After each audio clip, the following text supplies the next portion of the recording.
तुमचे गुडघे वारंवार दुखतात का? खाली बसल्यावर उठायला त्रास होतो? काय करायचं यासाठी? म्हणजे मी एक जणांशी एकदा गप्पा मारत होतो, तर एक फार फनी इन्सिडेंट काढला की एक रोबोट डॉक्टरच्या जागी उभा असतो आणि तो सर्जनच्या जागी ते ऑपरेशन करतो, की एक्झॅक्टली रोबोटिक जॉईंट सर्जरी म्हणजे काय करतात. आणि आता मग ऑस्टिओआर्थरायटिस जो होतो त्याच्या वेगवेगळ्या स्टेजेस असतात, तर कोणती स्टेज योग्य आहे की त्यावेळेला हे ऑपरेशन करणं हे जास्त हितकारक होऊ शकतं? तर आमचे एक आजी आहे, त्यांनी हा प्रश्न विचारलाय की मी बाकी सगळी काळजी घेते, पथ्य पाळते, वजन कमी करते, व्यायाम करते, माझं ऑपरेशन टाळणार नाही का? आवडेल मला. ऑपरेशन जर अशी छान आपली टळायला लागली ना तर आवडू शकेल. कारण आपण तरुण तर काय होऊ शकत नाही त्याच्यामध्ये. प्रत्येक वर्षी आपलं वय वाढणार, वय वाढलं की आपला सांधा झिजणार.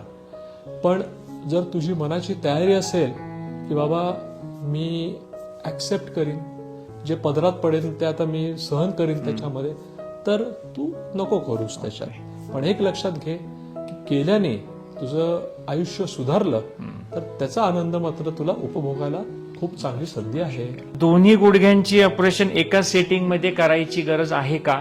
आणि त्याचे फायदे तोटे काय होतात? आणि हे मला सोसेल का? बरोबर. तर मनाची तयारी होत नाही. आता मला सांगा, मी कोण मनाची तयारी करेल सांग पटकन एवढी. जेव्हा कंपल्सरी होतं तेव्हा आपण करायला लागतो त्याच्यावर. पण मी दुसरी गोष्ट म्हणतात, लोकांना भीती असते. हा भीती असते की आता मी जी चालतेय तेही माझं चालणं बंद झालं तर. नमस्कार. जगण्यातील काहीच्या एका नव्या एपिसोडमध्ये तुम्हा सर्वांचं मनापासून स्वागत. सर्वात आधी तुम्हाला 2025 सालच्या मनपूर्वक शुभेच्छा.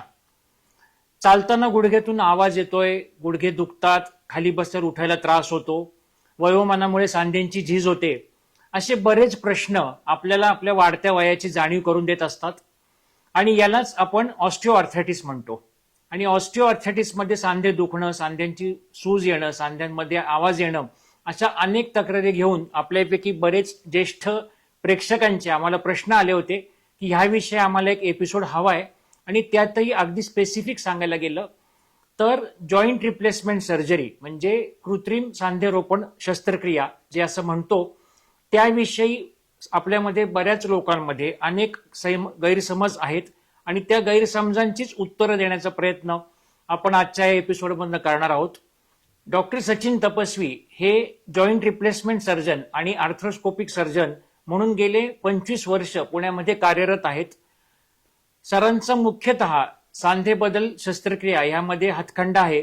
आजच्या आपल्या एपिसोडमध्ये जेव्हा आम्ही हा एपिसोड केला आणि सरांशी गप्पाच मारल्या, त्यामध्ये बोलताना मुख्यतः हा विषय होता की या ऑपरेशन विषयी अनेक जणांना खूप शंका असतात की ऑपरेशन कुठल्या टप्प्यावर केलं पाहिजे, कुठल्या गुडघ्याचं आधी केलं पाहिजे, गुडघ्याचा आणि खुब्याचा दोन्ही एकत्र त्रास असेल तर आधी कुठल्या सांध्याचं ऑपरेशन केलं पाहिजे, ऑपरेशन मला सोसेल का, माझं बायपास सर्जरी झाली किंवा मला पूर्वी कॅन्सर होता तर आता माझी ही सर्जरी केली जाऊ शकते का, असे अनेक प्रश्न होते. आणि त्यामध्ये आम्ही गप्पांच्या रूपामध्ये सरांनी याची उत्तरं दिली आहेत. आणि हाच आजचा आपला ह्या सीझन मधला पहिला एपिसोड आहे. त्या एपिसोड सर्वांनी नक्की पहा. हा एपिसोड कसा वाटला ते आम्हाला कळवा. त्यातील काही प्रश्न असतील तर आपल्या कमेंट सेक्शनमध्ये त्याविषयी सांगा. आणि सर्वात महत्वाचं म्हणजे अजूनही तुम्ही चॅनल जर सबस्क्राईब केलं नसेल तर नक्की सबस्क्राईब करा आणि हा एपिसोड जास्तीत जास्त लोकांपर्यंत पोहोचवण्यासाठी मदत करा. कारण कित्येकांना ह्याविषयी अनेक शंका आहेत आणि ह्या एपिसोड मार्फत आपण त्यातील बऱ्याच प्रश्नांची उत्तरं देण्याचा प्रयत्न केला आहे.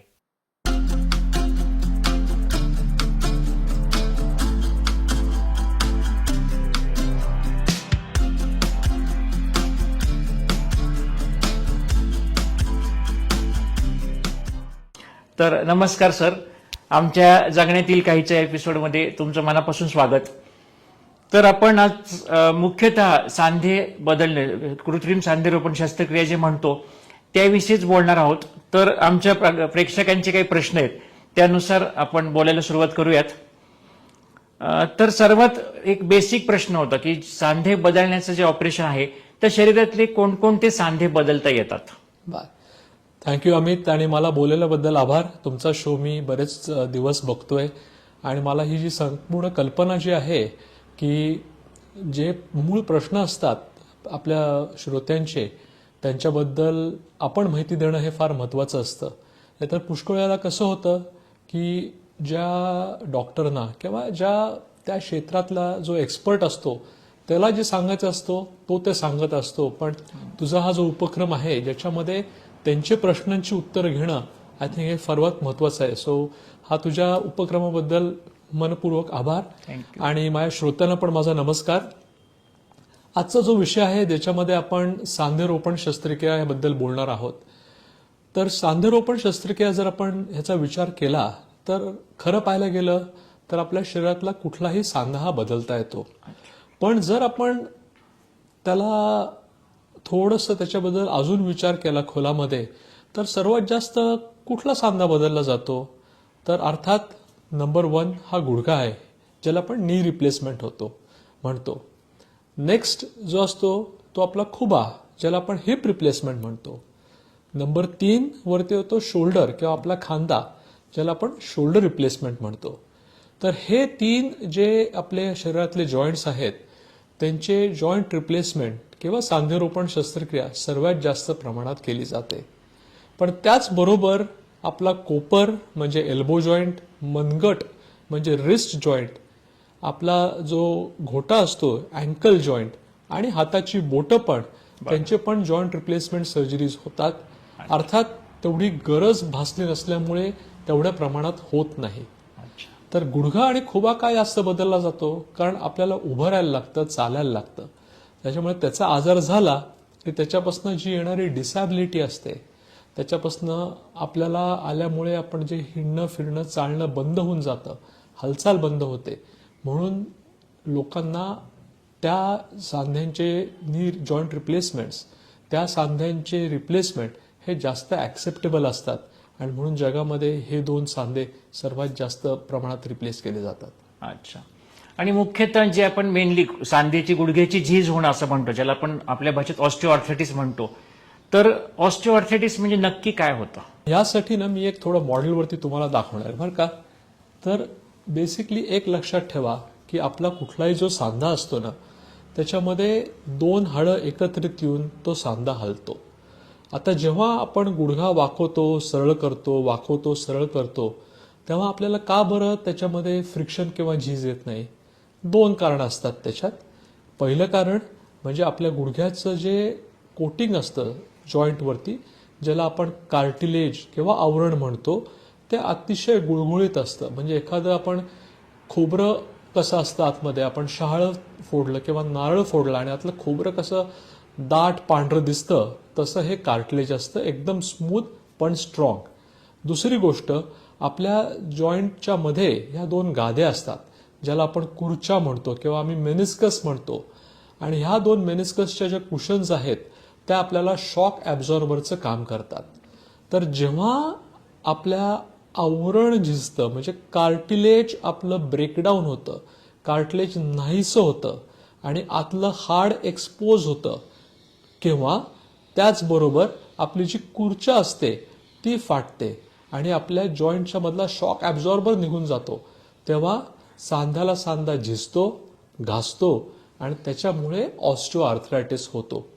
आता त्याचबरोबर काही आजार पण असतात ज्यांच्यामध्ये ही झीज कुठल्याही इंजुरीमुळे किंवा वयामानाने न होता आजारामुळे झीज होते.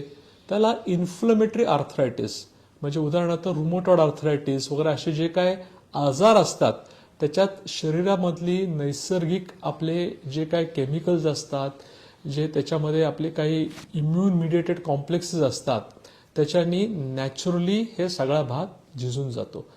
तर लक्षात घ्या की प्रत्येक सांध्याची झीज जी असते ती वेगळी असू शकते.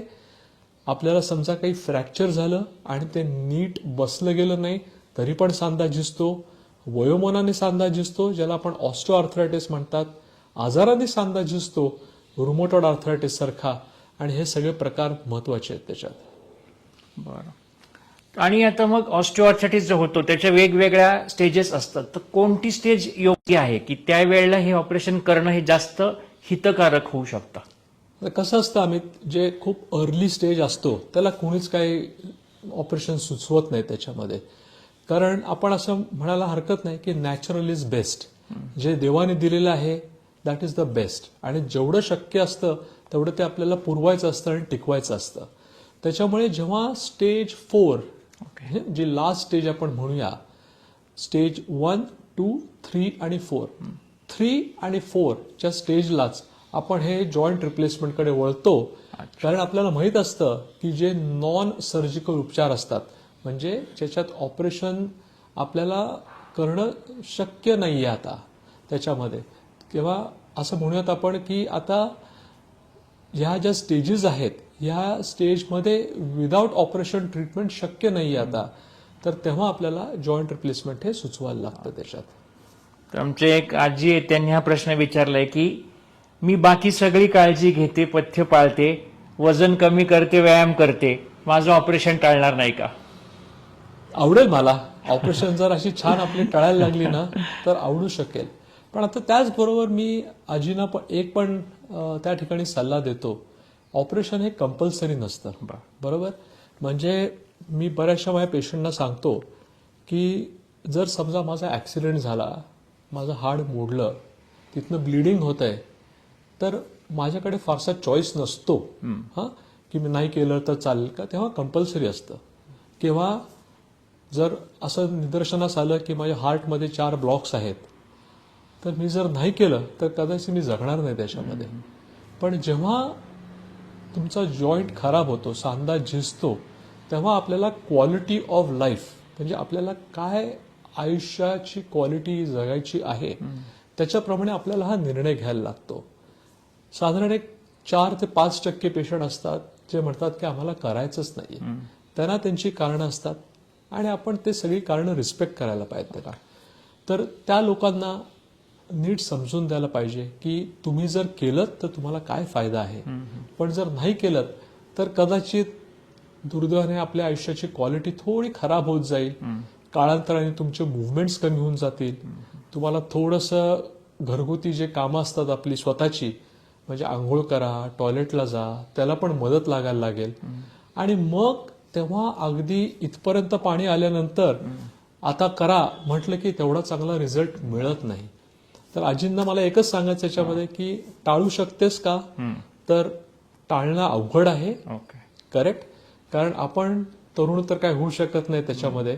प्रत्येक वर्षी आपलं वय वाढणार, वय वाढलं की आपला सांधा झिजणार.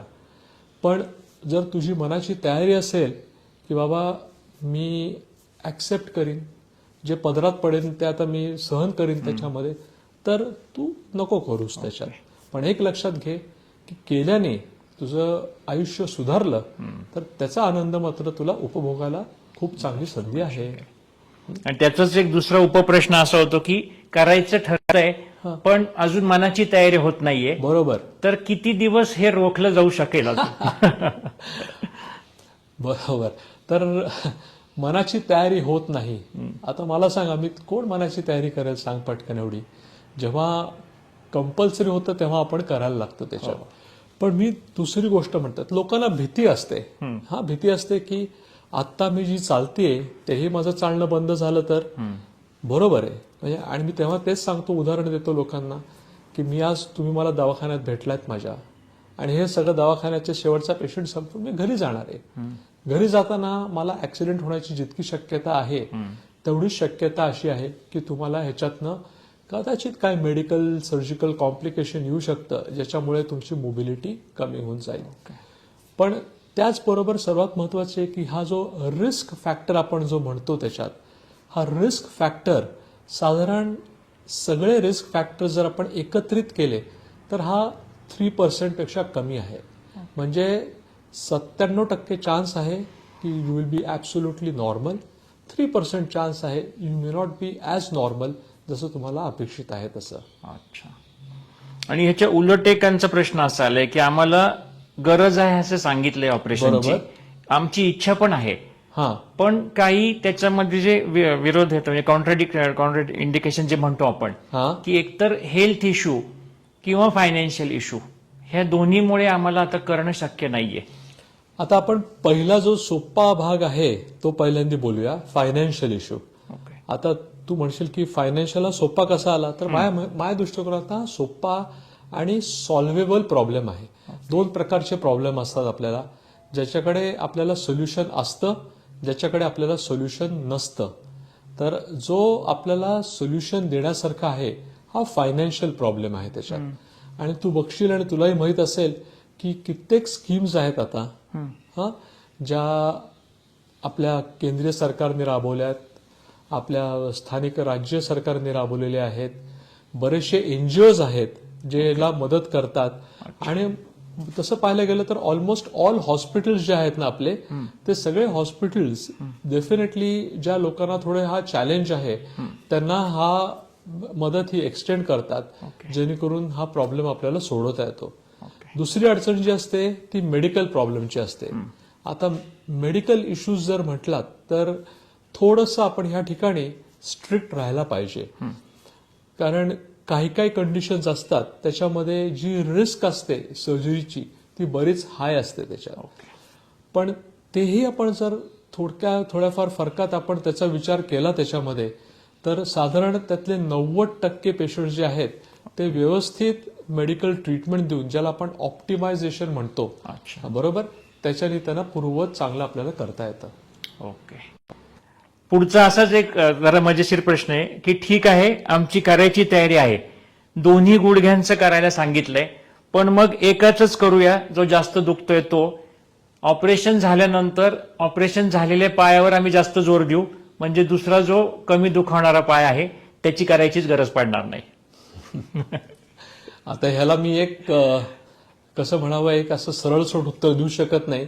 पण माझ्या दृष्टिकोनातनं, माझ्या अनुभवाने मी जे काय बोलतो हे मी तुला नक्की सांगेन. त्याच्यात जेव्हा सिव्हिरिटी किंवा तीव्रता जी असते ती खूप जास्त असते, पायाला वाक खूप जास्त आलेला असतो, तेव्हा दोन्ही एकत्र करणं फार महत्वाचं आहे.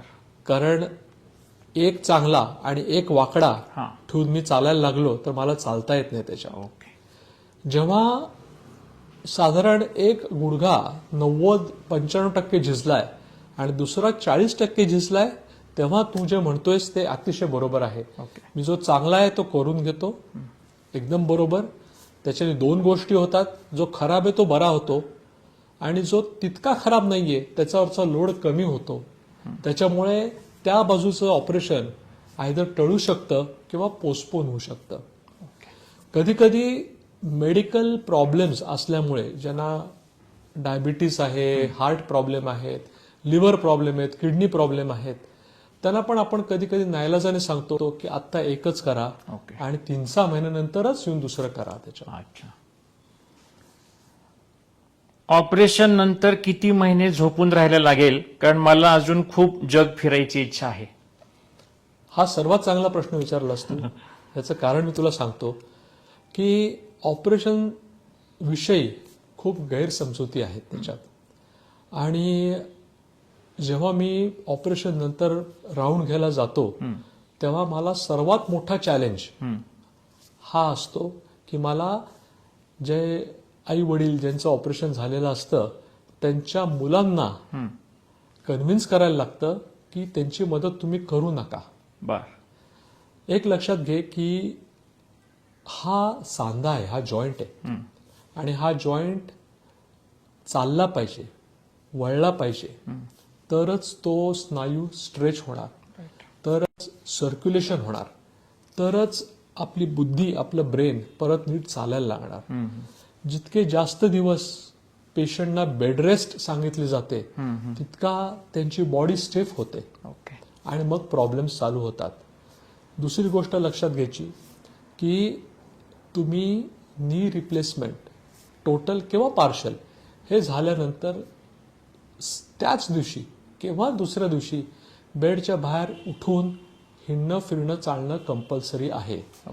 साधारण 2 ते 4 दिवसानंतर लोक घरी जातात आणि आम्ही आवर्जून सांगतो की दिवसातनं 2दा 15 ते 20 मिनिटं सकाळच्या कोळ्या उन्हात, संध्याकाळच्या उन्हामध्ये पार्किंगमध्ये किंवा आपल्या बगीचेमध्ये, अंगणामध्ये चालायला जा. कारण तुम्ही जेव्हा बाहेर चालायला जाता तेव्हा आपला मेंदूला जो सिग्नल आणि इनपुट मिळतो त्याच्याने बऱ्याचशा गोष्टी परत पूर्ववत होऊन जातात. नाहीतर एक सर्वात महत्वाची कंप्लेंट असते जेव्हा एक 4 आठवड्यांनी दाखवायला येतात, माझी झोप खराब झालीये, मला रात्री झोप लागत नाही, रात्रभर मी जागा असतो, जागा असली की मला दुखायला लागतं, मला भूक लागत नाही, अन्न पाहिलं की खावत नाही. आणि हेच मेन कारण असतात. तुम्ही जेवढे बेडमध्ये झोपून राहता, मुवमेंट्स कमी करता, तेवढे सगळे प्रॉब्लेम्स वाढायला लागतात. त्याच्यामुळे उन्हात बाहेर जाणं, फिरणं, चालणं ह्याच्याने आपल्या शरीरातल्या सगळ्या क्रिया पूर्ववत होतात आणि रिकव्हरी फास्ट होते. ओके. कारण की एक त्याच्या अनुषंगाने एक दुसरा असा प्रश्न होता की दोन्ही गुडघ्यांची ऑपरेशन एका सेटिंगमध्ये करायची गरज आहे का, आणि त्याचे फायदे तोटे काय होतात, आणि हे मला सोसेल का? सोसणं पाहायला गेलं तर आयदर तुम्ही मेडिकली तुम्हाला सोसते का नाही हे आपले प्री ऑपरेशन चेकअप मध्ये ठरेल. इमोशनली तुम्हाला सोसता येते की नाही ह्याच्यामध्ये त्या अख्ख्या कुटुंबाचा खूप सहभाग राहतो.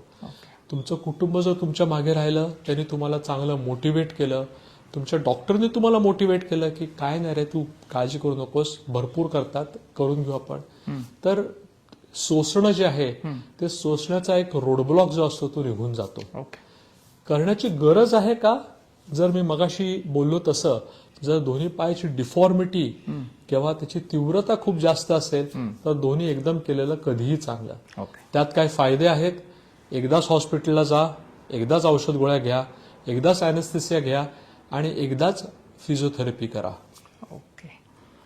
एक आता अगदी खूप बेसिक प्रश्न, म्हणजे मी दौंडला प्रॅक्टिस करत होतो त्या काळी पण हा प्रश्न, म्हणजे मला का हे ऑपरेशन करायचं नाही याचं सर्वात मुख्य कारण मुख्यतः गावाकडच्या लोकांचं हे असतं की आम्हाला मांडीच घालता येणार नाही, नंतर तर आम्ही हे का करायचं ऑपरेशन. बर, आता याविषयी मी तुला एक पाऊल मागे जातो.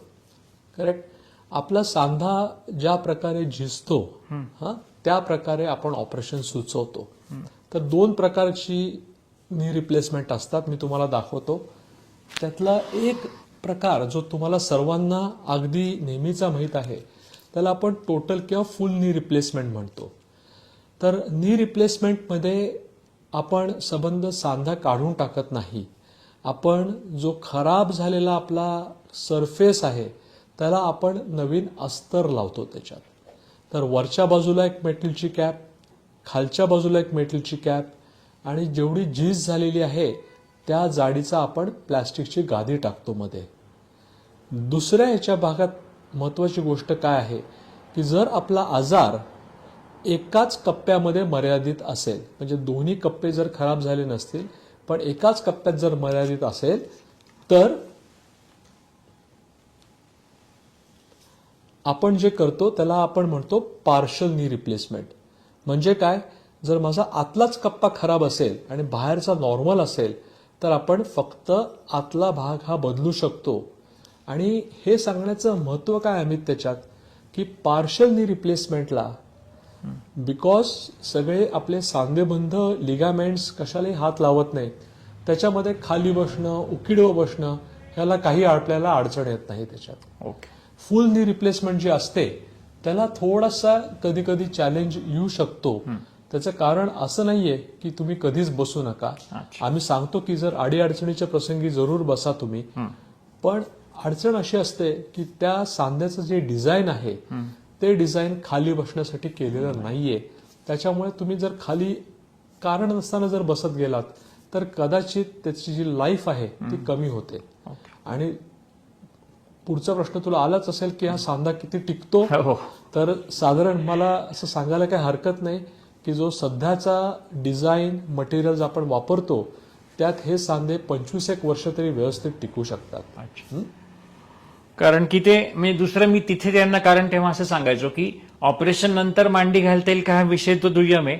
आता तुम्हाला मांडी घालता येते का? बरोबर. हा, तर आताही जर जे जमत नाहीये तर ते तेव्हाही जमून जर नाही चालणार, फक्त तुमचं पेन पार्ट हा जर 0 होणार असेल तर मग ते जास्त योग्य नाहीये का त्यापेक्षा? बरोबर. पण कसं आहे की जर करायचं असेल ना तर मला सगळंच हवंय असं होतं. थोडंसं आपण हावरट होतो त्या बाबतीत, आणि की मला सगळंच हवंय त्याच्यामध्ये, मला हे पण हवंय ते पण हवंय. आणि थोडंसं मग आपल्याला व्यवस्थित काउन्सिलिंग करून त्यांचे जे एक्सपेक्टेशन्स आहेत त्या नीट व्यवस्थित त्यांच्याशी बोलून सोडणं फार महत्वाचं आहे.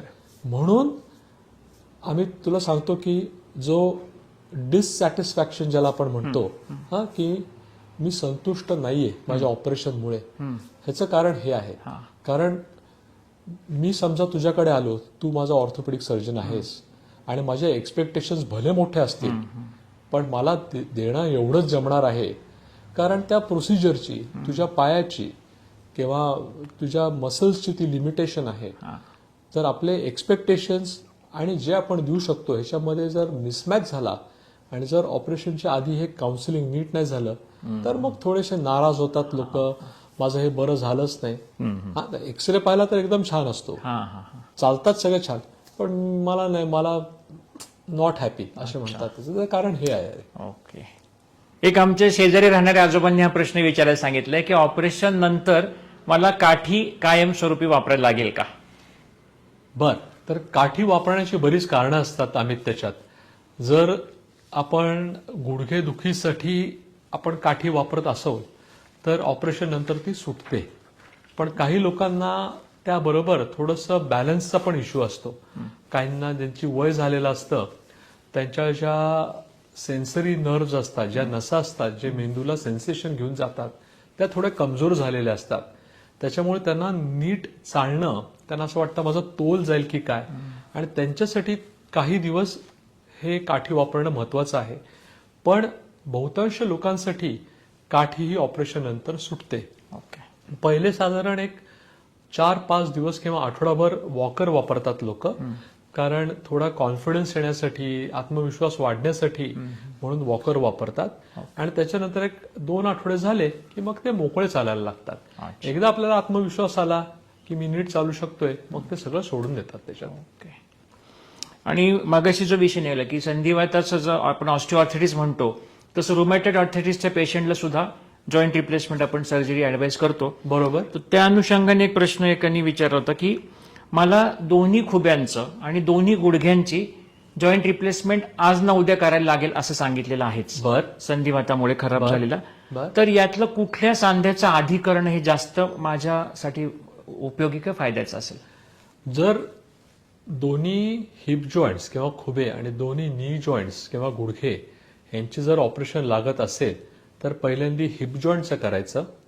कारण हिप जॉईंटचं ऑपरेशन झाल्यानंतर मग नी जॉईंट केलेला कधीही चांगला असतो त्याच्यात. आणि त्याला बरेच मेडिकल कारण आहेत.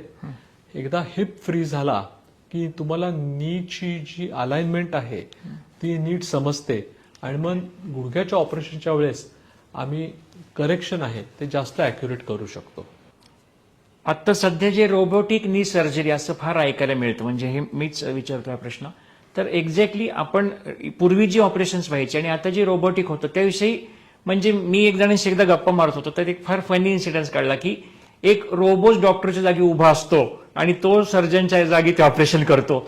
असं मला एका चांगल्या शिकलेल्या माणसाने जेव्हा प्रश्न विचारला होता तर मला आवर्जून वाटलं हे खूप लोकांपर्यंत क्लिअर होणा विषय महत्वाचा आहे की एक्झॅक्टली रोबोटिक जॉईंट सर्जरी म्हणजे काय करतात. अतिशय चांगला प्रश्न आहे हा.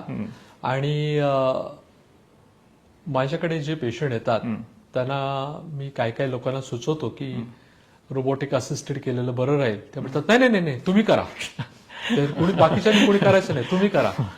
आता मला फार आवर्जून सांगावं वाटतं त्याच्यामध्ये की रोबोटिक असिस्टेड म्हणजे काय. Robotic assisted is just like आपल्या गाडीतला गुगल मॅप. ओके. त्याच्याने आपल्याला थोडा इनपुट मिळतो. सर्जन ऑपरेशन करतो.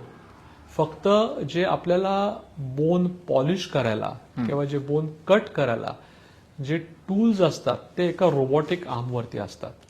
त्याच्यामुळे असं अजिबात नाहीये की डॉक्टर त्याचे असिस्टंट शेजारच्या खोलीमध्ये बसून चहा बिस्किट घेत आहेत, ऑपरेशन आज चालू आहे, हा गुडघा उघडा पडलाय, असं काही नसतं त्याच्यामध्ये. रोबोटिक असिस्टेड असतं. त्यामुळे खरं तर ना ह्या टेक्नॉलॉजीचं नाव जे आहे रोबोटिक नी रिप्लेसमेंट असं करून रोबोटिक असिस्टेड नी रिप्लेसमेंट जर केलं ना तर लोकांना जास्त त्याच्याबद्दलच्या गैरसमजुती कमी होऊन जातील. आता पुढचा प्रश्न तुझा असा असेल की फायद्याचा आहे का. तर नक्कीच फायद्याचं आहे आणि याचं कारण पण मी तुला सांगतो. त्याच्यात जी आपण कन्व्हेन्शनल सर्जरी करतो ती वाईट आहे असं अजिबात नाहीये. कन्व्हेन्शनल सर्जरी गेले 30 वर्ष 35 वर्ष जगामध्ये चालू आहे आणि ह्या कन्व्हेन्शनल सर्जरीचा सक्सेस रेट ज्याला आपण म्हणू एक 20 वर्षाच्या एंडला ऑलमोस्ट अबाउट 87% आहे. म्हणजे 87% लोक हॅपी असतात, संतुष्टीत असतात ऑपरेशनच्या 20 वर्षाच्या नंतर. ओके. रोबोटिक असिस्टेडनी काय होतं, तर रोबोटिक असिस्टेडनी आपण त्या पेशंटची आजार व्हायच्या आधी हा. जी अलाइनमेंट होती पायाची, हाडांची रचना जी होती, लिगामेंट टेन्शन जे होतं ते जास्त चांगलं 1 मिलीमीटर किंवा ½ डिग्रीच्या प्रिसिजनने आपण आणू शकतो. त्याच्यामुळे फायदा आहे का? जरूर फायदा आहे. उपभोग घ्यावा का? नक्की घ्यावा, जर शक्य असेल तर. आणि आत्ताच्या ह्याच्यामध्ये असं बोलतं बघा सुचतं की एकाच माणसाचे 2 गुडघ्यांचे सांगितलं ऑपरेशन, तर असं एखादा इन्सिडन्स आहे का की जो असं लक्षात राहिला एखादा पेशंट किंवा एखादा अनुभव या निमित्ताने? तुला सांगतो, आता ह्याला साधारण एक 8 वर्ष झाली असतील. अच्छा. असेच एक काका काकू दोघांनाही ऍडव्हान्स आर्थरायटिस होता, दोघांनी ऑपरेशनची गरज होती. तर त्यांचे चिरंजीव ऑस्ट्रेलियाला राहायचे आणि ते सुट्टीसाठी आले होते. मी दोघांना समजून सांगितलं की मी म्हटलं आता मी तुम्हाला दोघंही एकत्रित मिळून समजावून सांगतो. आणि मी समजावून सांगितलं. त्या मुलांनी भरपूर प्रश्न विचारले की असं आत्ता करू. मग त्यांच्यामध्ये थोडीशी चर्चा चालू झाली की आत्ता मी करते, मग मी 6 महिन्यांनी परत येतो, मग आई तुझं करतो. पण मग शेवटी गोळाबेरीज अशी ठरली की आम्ही एकाच वेळेस करून घेतो. मग मी त्यांना तोही त्याच्यात ऑप्शन दिला की आपण एकाच दिवशी करू, एकाच रूम मध्ये तुम्ही दोघं राहा, म्हणजे आपले चिरंजीव जे आहेत त्यांना फारसा त्रास होणार नाही. 2 बेड असतील, आई एकीकडे बाबा एकीकडे, हा मध्ये थांबेल, त्यालाही काळजी घेता येईल. तो म्हटला हो मला हे आवडलं. सगळं झालं, तपासण्या झाल्या, तारीख ठरली, दिवस उजाडला. आणि काय आम्ही जी ऑर्डर लावतो की सिक्वेन्स लावतो आपण म्हणूया, त्याच्यामध्ये काकांचा पहिला नंबर होता, काकूंचा दुसरा नंबर होता. त्यांना 7 वाजता शिफ्ट करायचं होतं आणि मग काकू एक 10 वाजता शिफ्ट होणार होत्या. तर बघतोय तर 7:30 वाजले, 7:45 वाजले, पेशंट का शिफ्ट झाला. मग माझा जो लेक्चर होता मी त्याला म्हटलं अरे जाऊन बघ अरे काय झालं. त्याचा वरती फोन आला की वरती रूम मध्ये भांडण चाललंय. म्हटलं भांडण चाललंय? आणि मग म्हटलं मग मी येतो. मी बघितलं तर स्ट्रेचर वरती आला होता, दादांना खाली न्यायला. पण काकू म्हटलं की त्यांनाच का पहिला नंबर दरवेळेस, मलाच जायचंय पहिलं. म्हटलं बरं ठीक आहे. त्याला विचारलं तुम्हाला का बरं पहिलं यायचंय असं त्याच्यात. म्हटलं नाही, तुम्ही जरा जास्त फ्रेश असाल ना म्हणून माझं चांगलं होईल आणि त्यांचं काय चालू दे जसं असतं ते. हे असं एक गंमतीचा भाग आपण म्हणू त्याच्यामध्ये. पण असे पण अनुभव आपल्याला असतात आणि आय थिंक हे सगळं खूपच छान, एक चांगलं रिलेशनशिप डेव्हलप होतं आपल्या. शेवटी कोणाचं पहिलं गेलं? हा म्हणजे काकूंचं काय, obviously lady of the house always wins. आणि ऑपरेशन नंतर फॉलोअपला जास्त खुश कोण होतं? आता कसं होतं त्याच्यामध्ये फॉलोअपचा प्रश्न असा होता की आम्ही नॉर्मली 1 महिन्यानंतर बोलवतो. दोघंही आले होते त्याच्यामध्ये. आणि तेव्हा काकूंची तक्रार होती की तुम्ही सांगून गेलात की घरातलं सगळं आता काम चालू करा, हे काहीच करत नाहीयेत, मला सगळं करायला लावतात म्हणून त्याच्यामध्ये. म्हणून म्हटलं बघ म्हणून तुमची रिकव्हरी जास्त चांगली आहे त्याच्यामध्ये त्यांच्यापेक्षा. म्हणून ते म्हणले असतील माझं जास्त चांगलं उद्या, कारण मला काम करायचंय घरात. कदाचित ते बाकीच्या त्यांच्या मैत्रिणींना सांगतील त्याच्यामध्ये की जर असं प्रसंग आला तर तुझं पहिलं करून म्हणून त्याच्यात. तर बऱ्याच गोष्टी आज आपण ह्यातनं म्हणजे एक त्याच्यावर प्रकाश पडला. एक शेवटचा प्रश्न असं एक जणांनी विचारले की मला बाकी वयोमानानुसार बरेच आजार आहेत आणि त्या सर्वांचं, तर समजा माझी बायपास झालेली आहे, ओव्हरऑल चालायला अजून त्रास होतो, तर आता तेवढं एकच माझा आजार म्हणजे शरीरातला एक असा भाग राहिले की ज्याच्यामुळे मी थोडा डिस्टर्ब असतो, इतर आजार आटोक्यात आलेत. आता जर मी जॉईंट रिप्लेसमेंट केलं तर नवा मी हा कसा मी स्वतःला पाहू शकेन? नवा मी हा जो आहे किंवा व्हर्जन 2.0 किंवा 3.0 जे काय असेल त्याच्यामध्ये त्यांना 3 गोष्टी जाणवतील, ज्या अर्थी ते आता विचार करतात. तर आम्ही ते एक स्टेप मागे जाऊ त्याच्यात. करेक्ट, जे कोण व्यक्ती आहेत he has undergone already 1 major operation, bypass झाले त्यांचं. युजली बायपास किंवा कुठली मेजर एक आपल्या आयुष्यात एक इव्हेंट होऊन गेला की आपण खूप सिलेक्टिव्ह होतो, आपण थोडेसे आपलं जे सर्कल आहे ते थोडं कमी होऊन जातं त्याच्यात, आपण थोडे कॉशियस होतो. आणि त्या ह्याच्यात जर त्यांची मोबिलिटी त्याचं हिंडणं फिरणं चालणं जर त्याच्यामुळे त्यांना बॅरियर आहे, अडथळा आहे, त्या अर्थी ही डिझर्व्स द ऑपरेशन त्याच्यात. आणि ह्याच्यामध्ये जर त्यांनी करून घेतलं तर ही विल डेफिनेटली एन्जॉय, त्यांना खूप आनंद मिळेल when he goes to version 3.0 स्वतःचा त्याच्या. आणि आता हे बोलता बोलता मला सुचला प्रश्न की काही लोकांना वयाच्या लवकर सांगितलं जातं ऑपरेशन, समजा की एखाद्याचं 50व्या वर्षीच ऍडवाइस केलंय, तर त्याला असं बऱ्याच लोकांना फेस करायला लागतं. म्हणजे आम्ही हे लहान गावात प्रॅक्टिस करताना हे प्रश्न फार असायचे की माझं वय लहान आहे. हा, आणि मग एक 60-65 वर्षाचा माणूस सांगतो मला काही होत नाही, तुला काय लगेच एवढी गडबड झाली. तुला सांगतो ना आम्ही त्याच्यामध्ये ह्याच्यासाठी सर्वात महत्वाची जी गोष्ट आहे की वय किंवा एज हा क्रायटेरिया नाहीये. नाहीये. माझा हिप रिप्लेसमेंटचा सर्वात यंगेस्ट पेशंट जो आहे ना, एज 13, 8वीतला मुलगा, करेक्ट. त्याचा हिप खराब झाला होता कॉन्ड्रोलायसिस नावाच्या आजाराने, आणि कुठल्याही प्रकारचं जॉईंट प्रिझर्वेशन वाचवण्याचं ऑपरेशन शक्यच नव्हतं. माझा नी रिप्लेसमेंटचा सर्वात तरुण patient age 22, rheumatoid arthritis. Okay.